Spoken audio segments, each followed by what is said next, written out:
Waalaikumsalam. Lah nek karo Julang ki cocok jo karo Yosi timbang Mbak Eni yo ketek kowe nesu terus. Ya ampun aku. Karo Lintang Kairu keciliken. Karo Mas Julang yo. Ket mau tak sawang kok mak karo Lintang kok ora sungkan ning kene wis bojone loro ditunggoni kabeh. Kok terus mari ngono kowe wani kaya ngono. Rumangsamu ki perasaan lho, Mas. Baja. Piye Jo? One hening dadi iruk pikuk. Omong ora kena Hiruk pekok. iruk pikuk. Ambek Lintang Pikuke jane. sapa? Wah, kene omong mbok santai kaya piyai-piyai kene. Agek ngendikan alus-alus. Lah kaya sumberan brubulan ra leren Lah kowe dadi bojone Yosi ayo seneng ta Jo? Mpun niki mpun, kula lek mama kalih Julang niku ket taun 1345. Pokoke ngadeke Majapahit, ngadeke Majapahit. Kok terus mari, kowe kok ra isin lho. Kowe iki putumu lho, kok terus mari mak terus lagi merayu bareng. Wong iki dadi wong tuwa, wis ngrumangsani. Raine elek ya to, tuwek, umur wis ora patek dawa engkas. Lha kok iso lho kowe ngono jarak iki bocah cilik. Kok ora alah. Omong ora kena diselo belas, aku ki momong. Momong. Iki putune dimomong ben pinter. Ora ngomong sinden ngene dinggo terus ayo. Omonge Yosi piye Jo? Grendep kaya apa Jo? Omongan grendep kaya tulisan koran. Ngono anjen kata-kataku iki akeh. Kamu suka ndol, dadi aku berkata-kata iki banyak sekali kosakataku. Ora kaya kowe. Kowe kosakata merku kuwi tok. Ya ampun literal sembarang-barang. Alah.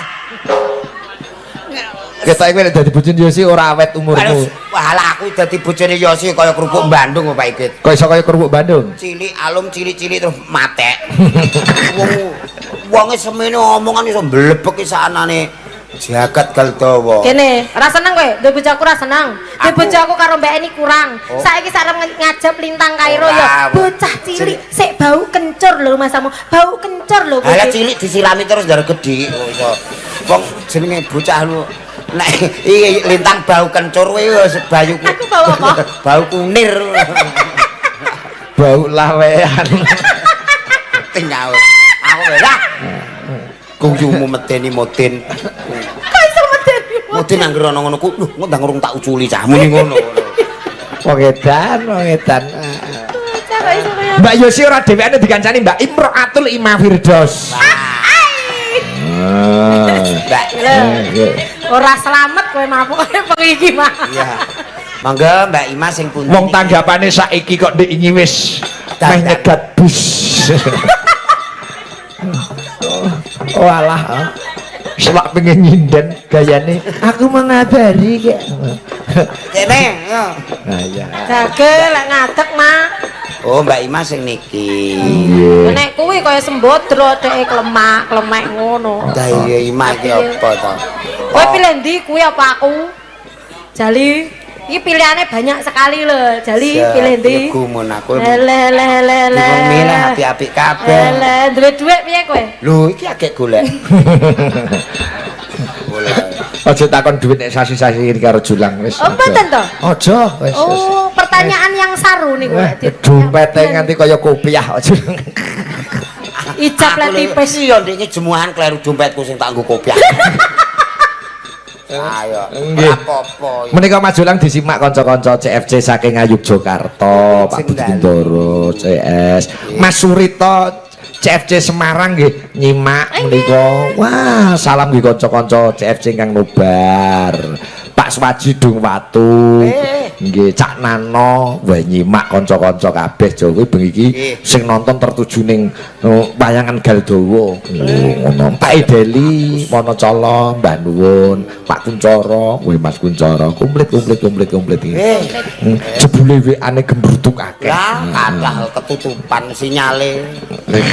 Mosok dalang ya rantai sinyal. Iku asamu pedalang terus gablek sinyal. Lho, biasane. Tau diutar-utar kok kene ya go gambar jam ngono tak deloki blas ora ana sinyale, ora ana kuotane. Angger tuku Pak Ikit titip mboten tukokno sing 9.000 wae aja. Untuk sak giga Oh iya ora apa-apa. Mbak Yosi, Mbak Ima monggo. Nggih. Ima ki apa? Ndongake napa dateng Dik Izam Mbak Ima? Nggih, mugi-mugi Cah Bagus Iza dadi putra ingkang migunani tumrap nusa lan bangsa. Dik Izam amin. Ugi negara. Amin. Tansah ngabekti marang wong tuane. Amin. Dadi bocah sing tambah pinter. Amin. Ngene iki lho wong wedok alus lembah. Iya, gene lah aku gene. Ora Yos, tapi milih kowe nek Imah aku bantel surung teko njaba kok. Udan. Udan kan teko njaba pas teles. Jenenge wong alus ya ngono ki Thomas mlakune iki alon-alon. Ngarep omahe ku lho ana tabrakan mak bres. Dekne metu kok lawange tabrakane wis diusungi wong-wong. Lho bene ana tabrakan metu alus mbok ngantek sing tabrakan wis diusungi ambulan dek. Kok ora ana apa-apa jare. Coba kan Mbak Ima karo Mbak Yosi tayub lah nek iki suarane kaya sindir tuban tenan ngene Yosi harus. Ki ta Pak iki. Oh, kaya. Kayak iki ana sindir kok langsing-langsing. Iya no. Ayo. Sindir milenial saiki ya langsing ngene iki. Ya ra. Iya. Kopi jahe Mbak Yosi. Wah, niki mah jemblok ST. Ayo, request kopi jahe. Mandap mboten? Dalam Mandap mboten? Mandap tembange maksude. iya, mengke Mandape niku kijing miring. Mandap napa? Oh, kijing miring. kijing miring yo ora Pak Eko apa-apa. Nggih. Kalau mau Pak Eko ngendikan ajeng nderek beksan tayub Pak Igit. Pak Eko nggih lho ajeng nayub terus Pak Eko. Pak Eko mau ngaten. Pak Kasmani napa nggih Pak monggo Kasmani Pak ya, Jemblok sisan monggo. Ampun nek Pak Kasmani Pak Eko niku mboten iso beso. Oh mboten saged. Nggih le ampun besone repot ya. Elik besone. Nggih, niku Eli-eli jare. jeng ben geti wayangan ning daleme Pak Eko Jo.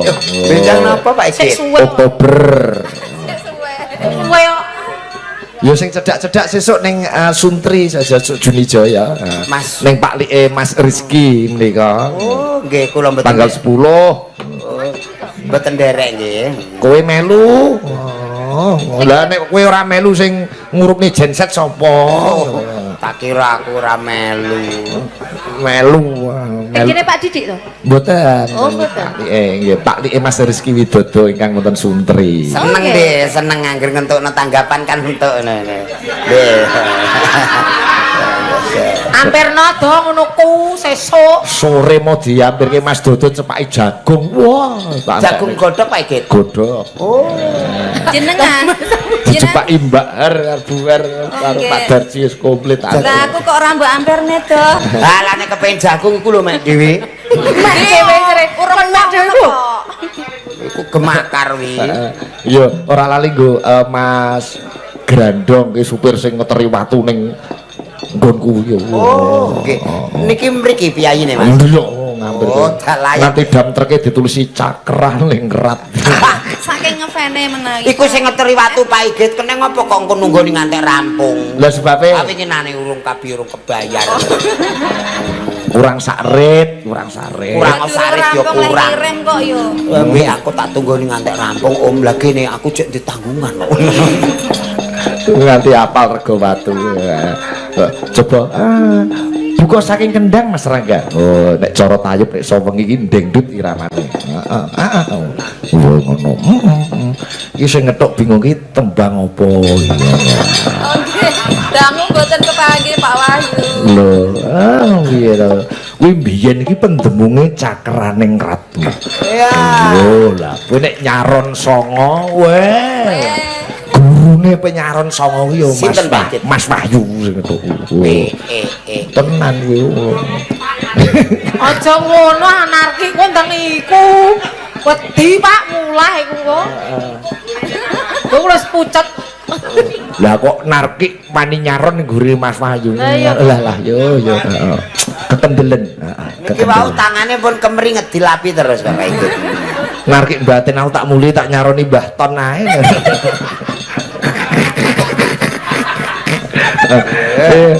Buka kendang Mas Rangga ndeng sik ompake yo kopi jahe Tenggor yo. Makasih Mbak Yosi karo Mbak Ima. Nah, wis kaya sindir Karniati nek joget. Coba nduk lintang kairone karo Mbak Ida Lala.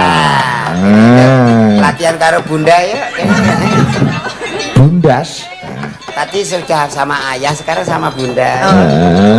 Kedua sama Bunda. Ini sama Bunda Lala. Iya. Bunda Lala ini nama besar, nama kecil Bunda Lele. Kok Lele toh Mas? Ya. Lili. Iya Lili. Bunda Lili. Kayak sandal. Sandal Lili. Sandal Lili. Request terbanyak menika Puspita Nala. Lagu New. New apa? Nyusahno sing nyanyi. Nyusahno sing nyanyi. Lah ya saire bolak-balik ki nek ora disinaoni tenan kowe aransemennya itu sulit. Bledru ya Mas ya. Memang anomali satu ini luar Iya iya biasa. toh. Anomali ya. Sama Bunda ya saya. Di MC ini Jawa kowe di campur sari dadi ya kowe pantes nek dadi MC Jolang nyampur sari. Kuwi orang MC wis sampe rodok lali. Oh, Bapak Ibu, Sing dalu sedaya. suaramu kok kaya Itu kemu. maju toh Mas. Mantap Milih lho kaya Mas. ning kene. Yo aku penyiarno lho. Gen lega. Disimak Pak Ngadini Pondok Ungu lho sing apik le Ono lho nyarke. Mas. Ono lho. Iya ya. Karo Pak Wasrip Pemalang sing apik nyarke. Nggih urung nate mriko. Nggih, nggih. Sugeng dalu Bapak Ibu sedaya sinambi pinarak kali martika sinareng cakra ningrat campur sari Puspita Nala wonten Dik Ida Lala Lintang Kairo. Yo. Terima kasih Mbak Laila. Terima kasih Dik Ida Lala. Oh Mbak Lala. Anggur ora Majnun ra apa-apa, aku diundang Laila ra apa-apa. Oke, terima kasih banyak suaranya Yes, bagus Lisa. sekali Pak Ige. Lho niku pripun niku dedengkote campur sari, Mbok. Ki mbiyen Wah, urung ana campur Jas ya, Mas, sari ya. iki, Aku biyen jadi Mbak Ida minder nih campur kayak gini, sari Mas. sik ngono. ya ngendikane macake urung ana campur sari Mbak Ida Lala ki yo wis dodol. Kok dodol? Dodol swara. Heeh. Coba karo Mbak Putri, Mbak Indri, Mbak Lila karo Mbak Melani. Lila ki le dandan wis mau jam 3:30 karo live streaming. Cek paripurna ya Mas ya. Dikira maine bar magrib lho. Ayo nak. Itu saking semangatnya loh Mas. Iya tadi. karena ben maksimal untuk make Iya up. betul. Make up. Make up. Make up. Saiki make up e dus streaming lho. Mendoakan De Izam. Oh, muga-muga dadi bocah sing soleh. Amin. Panestunipun. Lagune yo alamate anak soleh. Dek lintang tengah sini Dek lintang. Oh iya. Iya. Luar biasa Iya. ya Mas. Cakra Iya. Ningrat ada solawatannya. Oh, Cakra Langgam tayub. Ala Indri ki padha ae. Piye to iki, piye to iki? Darane tengah ngluyur ae. Bocah kok lalinan. Wong papat. Remote iki batune iki wis ora konek karo. Wis ketok moto papat tinggal tengah ndek lho. Coba Ndri omong Ndri mendoakan apa Ndri karo Kurang Dik. cas ngene iki Mas. Nah, Pripun Pak? Nggih. Pak Igit ngantek ora konsen. Mbak Indri kurang dicas. Mendoakan apa karo Dik Izam. Nggih, semoga Dek Iza menjadi anak yang soleh, Amin. berbakti, cerdas, Amin. pintar, Amin. tambah semoga cita-citanya tercapai. Amin. Kok jadi bocah cerdas ora lalinan ya. Ayo Mbak Putri, Mbak Putri. Ndoake apa Ndro? Ngangge pantun nggih Pak. Oke. Sing ngajari mesti Mas Bagus iki mau. Boten. Pantune piye Mbak Putri? Godhong pandan kecemplung banyu. Cakep. Semoga Dek Izam sekeluarga sehat dan bahagia selalu. Amin. Sing kenong wis tau. Pancen sing kenong lambene elek. Tepat niku Pak. Betul niku Pak. Ganti iki Mbak Melani. Ayo Mel. Tuku pentol neng Kutha Semarang. Oh Mas Mondel.